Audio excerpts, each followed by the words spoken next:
welcome to Private Matters, a platform where we have conversations about sex, love, and intimacy. The quality of your life is the quality of your relationships. Think about that for a moment. Everything that gets accomplished in life, everything that life is about, depends on relating. We don't do anything alone, basically. So relating is the texture of everything in life. And this is also a message that my guest today, Sue Irwin, holds very close to her heart. Sue is also called the Consciousness Doctor. She is a transformational therapist. She does amazing work. She's a very wise woman, and I want to welcome her to the show. Thank you very much. Great to have you here. Thank you. I'm very happy to be here. So everything is relating, right? Absolutely. I'm a spiritual teacher. I also work with people with emotional health. I'm really focusing now on what we call emotional and relational fitness. Because from a spiritual standpoint, I'm coming from, and this is not new information by any means, that we come from the one. And so we're related already, even on an energetic and a spiritual level. I love it. Emotional fitness. Yes. I love the term. I've been using it myself too. It's a great word. Right. So I believe that on a spiritual, energetic level, we're all being pulled back to the one. It's the nature of evolution that we came to this planet to have this experience of humanity and planet Earth. And that we're evolving. You know, we all know that we're evolving, but what does evolution mean now? It feels like we're shifting from the age of biology to the age of consciousness, from the age of competition to the age of cooperation. We're being pulled back together energetically, and clearly that translates into our here and now relationships with people one-on-one. And really, yeah, because this sounds like about the soul journey or the evolution of consciousness and people. How does that relate to intimacy and sex? Well, because again, where the rubber meets the road is how do I relate, both, particularly individually. I really believe that relationship now is the ultimate spiritual practice, and that the nature of relationship is changing. Relationship is the ultimate spiritual practice. I love it. Yep. I I agree. Yes. And the nature of relationship is changing as the evolution of humanity on the planet is changing. I mean, there was a time where women were property, where the purpose of relationship was to have children, to work on the farm and things like that. And now that the nature of relationship is changing, men and women can be independent. Women certainly have changed so much that in some ways we don't even need men, and not that that's a denigration of men in any capacity, but yes, I mean, I live a lesbian lifestyle, and again, that has nothing to do with the fact that I have problems with men or don't like men. That's not the case at all. But you know, we're evolving as the individuals, but because of where we're going spiritually, that on an energetic level we're all connected, and I believe we're evolving back to the one. This, where the rubber meets the road, is relationship, and how do we relate, and the nature, and again the purpose of relationship is changing, and I believe is becoming more and more spiritual. How do we treat each other? Do we treat each other with kindness and compassion, or are we in competition or living out of our emotional wounds, both individually, you know, and in humanity? So yeah, I'm on my own journey as well, personally. You know, I feel like many of us have various kinds of emotional wounding, and many of us have sexual wounding, as we know. Yes, and you have had a very powerful learning experience or journey around that. Yeah. I know this about you. I've read about you and know about your history and your journey. So would you share a little bit about that? Sure. I say that I was born knowing. I happen to have a very innate metaphysical understanding of life and consciousness and myself. So I can even say that literally being born into my body in this lifetime, that I was aware that I was coming into a feminine body or a female gender body, but that I didn't want to be a woman on the planet, because I knew how women were often treated on this planet, and it was not very safe in many cases. And yet I believe that I practice 100% responsibility, that I chose to be in a woman's body. Yes. But this certainly set up some karmic and behavioral dynamics. You came in and got into situations that absolutely weren't right for you, and you had to deal with that and work through your shame, and you had to empower yourself, find your own power. Yeah, and I also teach when I work with people emotionally and spiritually that we all have masculine and feminine energy. But for me, I had a really hard time initially embracing and allowing my feminine energy because, again, it didn't feel safe, or what I was associating the feminine energy with was weakness and complete submission and no power, which of course is not the case, what I know now. But I have literally had to what I call rehab my feminine energy, not only emotionally, but particularly in my body and sexually. I found that early on I felt much more comfortable gravitating towards a masculine energy because I associated men with power and freedom and prosperity, and women did not have any of that, or it seemed. So, yeah. How does masculine and feminine energy polarity play out in a lesbian relationship, or what are ways in which it can play out? Well, as we know, within sexual acts and the sexual passion and tension, many of the great teachers talk about you have to have the masculine feminine polarity, the tension. But that is something that can be played out in sexual acts. But a lot of times for many of us, we polarize more into a feminine nature, a more submissive nature, or a masculine nature, a more active nature. And I teach that in all of us we need both. I mean, just emotionally, aside from sex right now, emotionally we all need our masculine and feminine energy. I associate the masculine energy with the ability to take a stand, and the feminine energy with the ability to yield, and we all need that. No, I totally agree. When you talk about sex as if it's not so important. Sex is very important. The animal is very, very important. Mm-hmm. So, we just use that for the sexual act, but that's a big deal. So I imagine that also in lesbian relationship, that one person holds more the masculine and one the feminine, or that women switch. Yes, I think there's like in heterosexual relationships, there's a whole continuum, and I can't say that I can speak for every lesbian, but a lot of times in just like in heterosexual relationships, there tends to be the polarity. One maybe more so takes, or demonstrates a masculine energy, and one, a lesbian, a feminine energy. But, within each person, I believe that we each have our own balance of masculine and feminine energy. So depending on how we express ourselves, that within a particular couple, that will, be its own polarity. And some women, like it actually seems to be true of myself, that I have a very neutral energy. In other words, I'm closer to neutral, and I can definitely gravitate to the masculine energy as well as express my feminine energy, both sexually as well as, like I said, in relationship dynamics. And you feel that this is working for you. That you are able to have a full life with enough experience and. Well, personally, I'm actually still rehabbing. Okay. Thank you for your honesty. Yeah. Yes. As I had shared with you, I had a lot of emotional wounding and gender dysfunction and some sexual dysfunction, particularly because what feels true now is that I kind of divorced myself from my feminine energy. And thought I was oriented to be heterosexual, and choosing to live a lesbian lifestyle. When I first came out, I gravitated to a more butch identity because that's where I felt safe, and it was very exciting for me to be able to bring that bring this masculine energy, and I enjoyed that a lot. But unfortunately I also then got into a partnership based on that, which at some point became very dysfunctional because I am not just a masculine energy. But at the time, I did not feel safe at all in my feminine energy. It felt very vulnerable. I didn't know how to do that. Whereas now, I literally say I have rehabbed my feminine energy to the point where I can be in the feminine energy, I can be in the surrender, I can be in the receptivity, and not feel safe. Clearly, as we know in any kind of relationship, particularly sexual, there's a lot of conscious communication that's necessary, sensitivity, that kind of thing, so that it becomes safe as well as very intimate and sacred. Because I really think that it's all about balance. Right? We have consciousness, we have intelligence.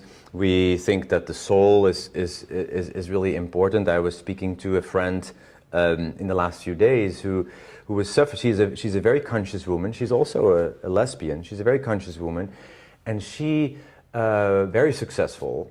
And she says, "I haven't had sex for 2 years, Max. What's that about?" I said, "Well, what are your opportunities?" She says, "Well, there's a lot of people that are interested in me, but it's not the right soul connection." And I told you, this can also be a story. that you're telling yourself that there has to be something about the soul happening. What about the animal? We are also an animal. Right. And there is power in claiming that. Yeah. In saying, not that you have to have sex with every stranger who comes on your path, but there is a way that all this conscious can also be a block to the full. Right. Yeah. Well, I agree. You know, we can certainly act on our animal natures, and at times that's fun. You know, there's a whole body of work now that says, you know, at times just act on that. No strings attached. That's a powerful experience. I find for myself right now in my life, and I believe that everybody's on their own journey, that many of us, and this is true for me, that I don't want just that. I've done that. And it doesn't mean I won't ever do it again, but I want more integration in my experience. And where I am with myself and where I work with others is that when you start connecting these, particularly your emotional experience, particularly the emotional experience, which is the heart, with powerful energy like the Kundalini energy, you're going to be dealing with very big energies. And this is what I've learned in my life and why I work with people on very deep karmic and traumatic healing, because everything translates through the emotional body. And at some level, if you're conscious and responsible, you can't particularly get very intimate and have sex without it translating through your heart. And I believe that's going to touch on some very deep energies. And if people aren't prepared to manage, what I call manage that, this is why we see such painful breakups. This is why we see such painful relationships, because we're dealing with big energies, you know, our individual energies, another's, and really at some level planetary or, you know, collective consciousness energies. Tell me, why do relationships break up most of the time from your perspective? I believe that actually two people are almost always drawn together for what I call soul evolution. And that's going to translate through our hearts. And most of us don't know how to manage the emotional end of that, much less the karmic end of that. That the purpose of relationship is to engage each other in self, or self with the big S, self-recognition. And I kind of go off tangent there, but that why it's so painful is that, you know, relationships, energy is going to come together in part. Now, some people can stay together till death do us part, but I really believe that relationships, as we said, are for soul evolution and for spiritual advancement. And when people don't know how to manage the hard parts about that, again, it gets painful. And again, because things are going to end, relationships end, either for various circumstances or death, you know, and if we don't know how to manage loss, and we can learn how to manage loss, but I really believe we've never been taught how. People aren't fully even emotionally expressed, even in just the area of grief. And it's difficult, as we know. Emotions don't always feel good, but we can survive them. But I really believe for the most part, especially in America, I've grown up in an emotionally suppressed family, emotionally suppressed culture. I was never really taught how to fully have my emotional body. As I said, I'm practicing and teaching emotional fitness now. I'm literally resuscitating my emotional body through breath and through in my view, this is also part of the animal. Absolutely. Yeah, the animal is not just sex. It's everything we feel. Yes, and the heart. The heart. And when we don't know how to manage, again, feelings and loss in particular, loss can be managed. Most people, as much as they're yearning for connection, that on some level we're like this for the connection and the love we're yearning for, because we have already had a reference that loss follows love, and it's been so painful. Loss can be managed, but most people haven't managed the losses they've already had. So they can't fully open their hearts again. And I've been around this block a few times. I'm aware of that. And this is, again, why I work with people to help clear the emotional body, learn to open our hearts again, learn how to be vulnerable. Can you say more about that? Like somebody comes to you, says, Sue, I don't know how to fall in love anymore. I can interact, I can have a good time, but I mean, it's not easy. Absolutely, it's not easy. But a lot of that is because the wounding from the previous losses or the previous breakups, the previous heartaches have not been what I call managed. Right. They haven't been cleared from the emotional body. And the emotional body is connected to the mental body. You know, teacher principles that, and this is not... It's all connected. Thoughts generate feelings. And then there's, you know, again, there's a whole system of this. And that's why, you know, I call myself the consciousness doctor, because I seem to have a knack for really helping people relatively quickly see the interplay between spiritual beliefs, mental beliefs, emotional beliefs, and again, how that all translates All through right, the heart. if I'm your patient and I haven't been in love for 10 years, then you're going to ask me what happened in the past and where did I get stuck, or what was the last time that my heart was open or I got hurt, and then you will work with me on maybe completing those experiences and grieving. You've also described yourself as a grief counselor as part of your work to really take people to the place where they're sobbing and they're really letting the pain wash through them, right? Yeah, and again, what's important is that there's an interplay between what we call the mental body and the emotional body. There's the teachings, and there's many approaches to this, but that thoughts generate feelings. And a lot of times the pain is not so much that a person left or a person died, or left in some capacity. It's what we make up about ourselves that actually generates the pain, because a lot of times unconsciously, to manage the pain, and we're not wrong for this is kind of just how it happens, we make up a negative or erroneous belief about self, like I'm no good, I'm not lovable, I'm not worth it, because it helps us manage the emotional pain when we don't know how to simply have it. It actually kind of numbs us out a little bit. It almost deadens life. It's almost like a little mental emotional suicide. There's many authors and people teaching about this, how we manage pain even from a very early age. So it's these negative beliefs about self that are implanted in there that we don't either know are there or don't know how to change, that is the real source of our pain. It's not even so much, and granted, we'll grieve if something we love in life leaves, like a person or a pet or an experience of life, but really where we're stuck and the real root of our pain is the negative beliefs we make up about ourselves that we haven't released, and that a lot of times is what we're mourning, what keeps us blocked, because it seems like, well then if love comes again, I'm just going to end up in pain again, and we don't understand how it all happens. So we learn that. The stories. Yep. Stories. I have no time. Of course, it won't work out again. Right. Or I'm no good. Like I said, a lot of it's the subconscious beliefs about self are really the core of it. Like I said, the self-esteem, self-love, self-worth beliefs. Because a story can simply be, I'm not lovable. That in itself is a story. So a story is based in the mental programming, and that can be cleared. Matter of fact, relationship will bring that up. Yeah. This is what's so fascinating and why relationship is the ultimate spiritual practice, and again, where this rubber meets the road, because while relationship is an arena where we can get all the goodies, it's also the place where the light, the very light of another person's presence, shines the light on our shadow side. And if we don't know how to manage our shadow side... True. But this doesn't mean that we will be on good terms with everyone, because we don't have control over certain things. Absolutely. Right? Especially other people.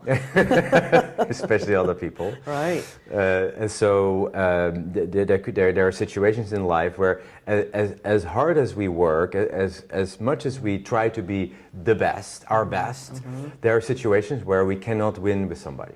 Yeah. I've had, quite honestly, many of my closest friends have left relationship with me.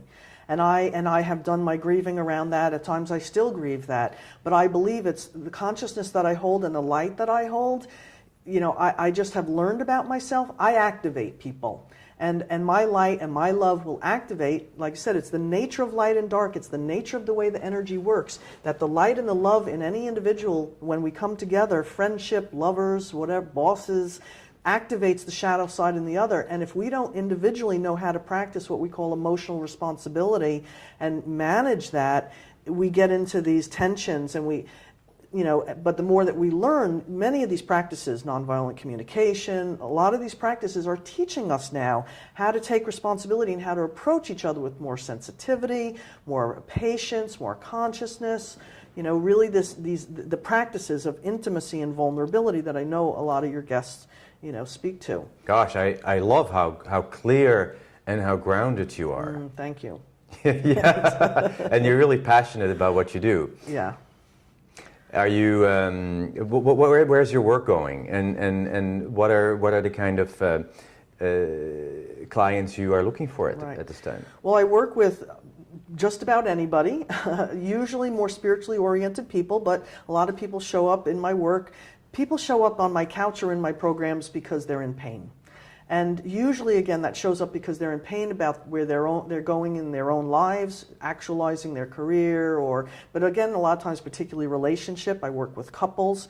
So I work with people who are stuck in life in various ways, or particularly emotional problems and particularly relationship problems. So I work, again, with individuals and couples. I've done a little bit of work with families. But I also teach a weekend transformational training called Evolution, where people come in who have done a lot of work and people have come in who have done no work. And learn in a holistic way. We teach very universal spiritual principles. And again, we're not telling anybody what to believe. We're just asking people to try on concepts like we're all one and we are an infinite eternal energy. And then we teach the mental management principles, a program I call consciousness management, like we mentioned, that we inadvertently make up beliefs in our minds that we believe are true unless we maintain freedom of choice over that. And then how that translates into our emotional body. So the evolution training is an opportunity from a very non-judgmental, very loving space where people start waking up to who they are, learning how to manage their mind, learning to drop emotional baggage in a big way, and then how that all translates out into the relationship, and how the relationships are such a wonderful source of fulfillment and joy in life, but it's also where we're going to where we learn and grow. Yes, we're going to get ripped up. Okay, so you teach those courses and you see clients. How can people find you? Yeah, well, the website for the evolution training is now called the Evo Academy. It's a company that a partner and I are starting so that we can... TheEvoAcademy.com. That's right, TheEvoAcademy.com, where you can find more information about me and my services and the evolution training that right now we offer 3 or 4 times a year here in San Francisco. And it's great work. It's great work. What is the majority of your work? Your one-on-one clients or these trainings? Well, we do the trainings about 3 or 4 times a year, and then I see clients weekly, and I see couples as well. I have clients that come weekly or every other week or monthly or as needed, because it's very powerful transformational work, and lots of people out there are doing all kinds of different things. So, people work with me, for various periods of time to really rehab their emotional body. To rehab and to integrate. Yeah, and expand and really get more grounded in the truth of who they are. We do a lot of work around telling the truth and what the truth is, and things like that. Do you have a particular group of your work that is focused on the lesbian or the people struggling with sexual identity, or is this we haven't touched on that, but is that it's incorporated. It's interesting that for many people, depending on what's happening or what they come for, especially couples, or that eventually we get around to talking about sex, because unless sex is working for them in their lives, eventually we come around to that, because as we know, as we're working on our spiritual health, our mental health, or emotional health, the Kundalini energy and that part of our sexual expression is very important in life. And usually, no, but I can see how you would be a fantastic guide for people struggling with sexual identity or claiming their sexual identity as a lesbian. That you would be a very, very appropriate guide. I'm actually looking at working more in the lesbian community. I work with people of all different kinds of sexualities. I work with straight couples and straight people and lesbians and gay men. I have a volunteer staff of about 15 or 20 people that support the evolution training, and we're a very mixed group.